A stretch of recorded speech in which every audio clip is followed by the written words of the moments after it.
Hi everyone, আশা করি সকলে ভালো আছেন, সুস্থ আছেন। আমিও ভালো আছি, সুস্থ আছি। আর আজকে কিন্তু আমি আপনাদের সঙ্গে শেয়ার করতে চলেছি খুব সহজেই কম সময়ের মধ্যে রেস্টুরেন্ট স্টাইলে গ্রেভি উইথ চিলি চিকেন কীভাবে তৈরি করে যায় তার পুরো প্রসেসটা আমি আপনাদের সঙ্গে আজকে শেয়ার করতে চলেছি। তো চলুন পুরো ভিডিওটা দেখতে থাকুন। প্রথমেই নিয়ে নিয়েছি 300 গ্রাম চিকেন, চিলি চিকেনের মতন ছোটো ছোটো করে কেটে ধুয়ে নেওয়া হয়েছে। আর এর মধ্যে একটা গোটা পাতিলেবুর রস একদম ভালো করে চেপে চেপে এর মধ্যে দিয়ে মাখিয়ে নিতে হবে আর কি।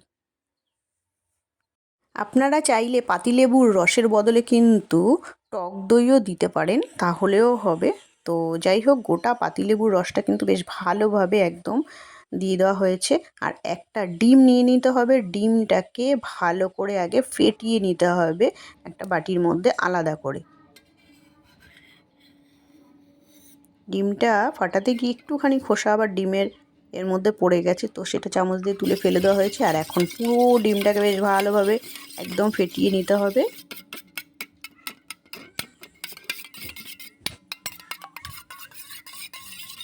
এইবারে চিকেনের মধ্যে এই ডিম ফেটানোটা দিয়ে পুরোটা একদম চামচের সাহায্যে পুরোটা মাখিয়ে নিতে হবে। আর স্বাদ মতো একটুখানি দিয়ে দিতে হবে নুন, আর দিতে হবে কর্নফ্লাওয়ার। কর্নফ্লাওয়ারটা কিন্তু একেবারেই প্রথমেই কিন্তু অনেকটা দিয়ে দেবেন না আপনারা, অল্প অল্প করে দিতে হবে। আগে অল্প কিছুটা দিতে হবে, চার চার পাঁচ চামচ মতন দেওয়ার পরে চামচ দিয়ে বেশ ভালোভাবে মিশিয়ে নিতে হবে। যদি দেখা যায় যে একটু পাতলা রয়েছে তাহলে আর একটু কর্নফ্লাওয়ারের মধ্যে দিয়ে আবার একটু ভালো করে মাখিয়ে নিতে হবে। একটু পাতলা হয়ে গেছে এইটা আমি দেখতে পাচ্ছি, তাই জন্য এর মধ্যে আরেকটু কর্নফ্লাওয়ার অ্যাড করা হবে।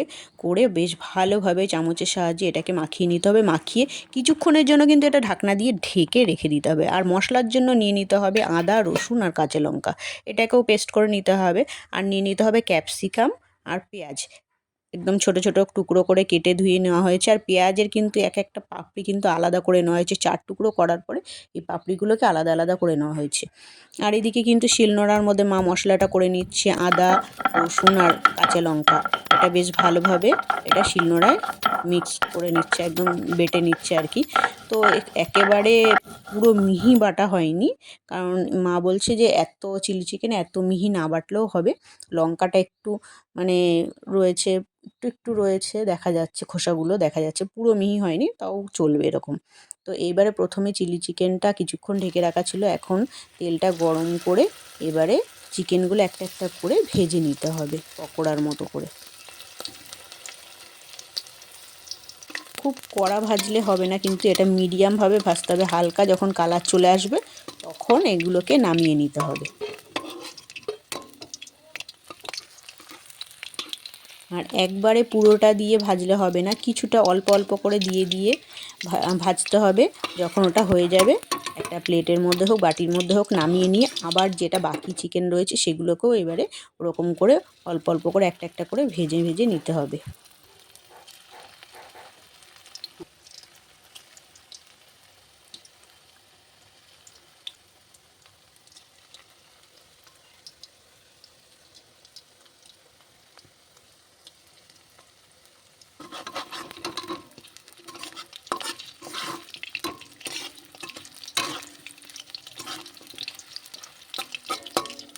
সমস্ত চিকেনগুলো কিন্তু পকোড়ার মতো করে ভেজে আমি আলাদা প্লেটের মধ্যে রেখে দিয়েছি। আর ওদিকে ওই তেলের মধ্যেই পেঁয়াজগুলো এবারে ভেজে নিতে হবে। পেঁয়াজটা কিন্তু ভাজতে হবে, খুব হালকা করে ভাজতে হবে, খুব কড়া করে ভাজলে চলবে না। যখন একটু জাস্ট কালারটা চেঞ্জ হবে তখনই মনে করবেন পেঁয়াজ ভাজা হয়ে গেছে। তো পেঁয়াজটাকে এখন ভাজা হোক প্রথমে।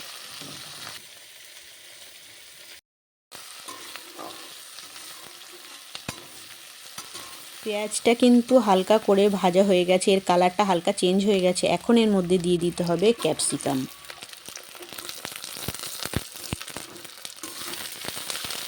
আর ওদিকে আর একটা প্লেটের মধ্যে 3 রকম সসগুলো রেডি করে নিতে হবে। টমেটো সস নেওয়া হয়েছে, চিলি সস, এটা গ্রিন চিলি সস নেওয়া হয়েছে, আর একটা রেড চিলি সস যেটা ওটা নেওয়া হবে।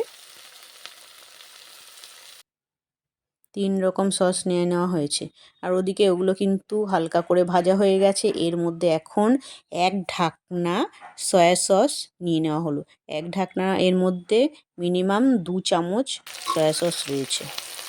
তো সয়া সস দেওয়ার পরে এর মধ্যে ওই যে 3 রকম সস একটা প্লেটের মধ্যে রাখা রয়েছে, ওই সসটাকে এবার এর মধ্যে দিয়ে দিতে হবে।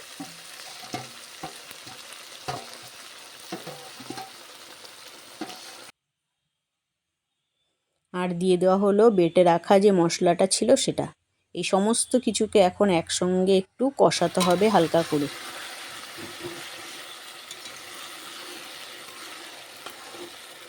এবার দিয়ে দিতে হবে স্বাদ মতো নুন। কালারটা দেখতেই পাচ্ছেন কত সুন্দর এসছে কালারটা, কি ভালো লাগছে দেখতে, একদম রেস্টুরেন্টের চিলি চিকেনের কালার আসছে। তো আরেকটু কালার হওয়ার জন্য সামান্য একটু হলুদ দিয়ে দেওয়া হলো। হলুদ দিয়ে কিন্তু আর বেশি কষাতে নেই, হলুদ দেওয়ার পরে খুবই হালকা করে একটু কষাতে হবে।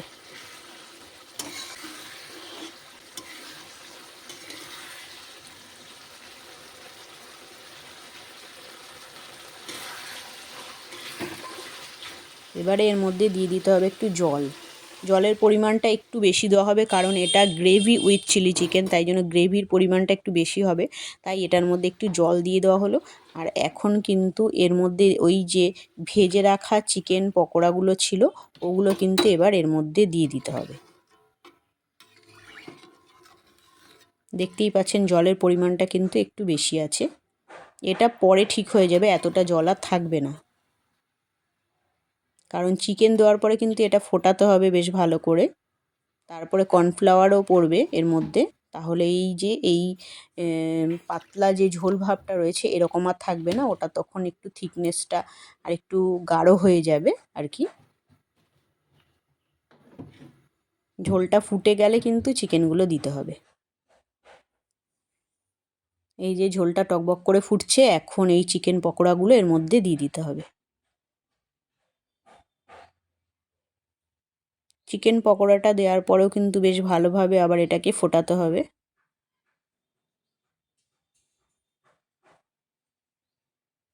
আর সামান্য একটু স্বাদের জন্য দিয়ে দেওয়া হবে চিনি।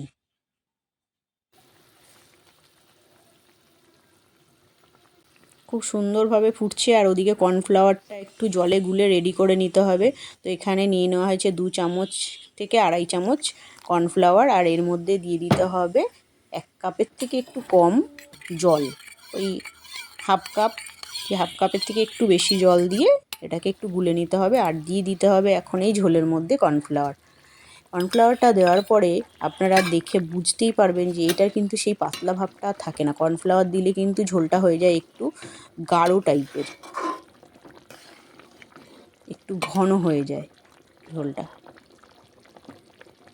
একদম রেস্টুরেন্টের মতন কিন্তু এটার টেস্ট একদম হয়ে যায়। আপনারা কিন্তু বাড়িতে চাইলে এইভাবে কিন্তু তৈরি করে খেতেই পারেন। এটা তৈরি করতে বেশি সময় লাগে না, খুব অল্প সময়ের মধ্যেই চিলি চিকেনটা রেডি হয়ে যায়।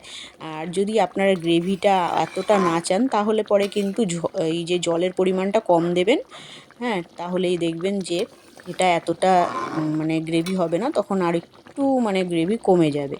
এইবারে তো রেডি হয়ে গেছে চিলি চিকেন, একটা বাটির মধ্যে এটা নামিয়ে নিতে হবে। আর এটা কিন্তু লুচি, পরোটা, রুটি আর ফ্রায়েড রাইস এই সমস্ত কিছুর সঙ্গে খাবেন, দারুণ স্বাদের লাগে। ভিডিওটা যদি ভালো লাগে তাহলে অবশ্যই লাইক করবেন, প্রচুর শেয়ার করবেন। আজকের মতন এখানেই টাটা করছি, সবাই ভালো থাকবেন, সুস্থ থাকবেন।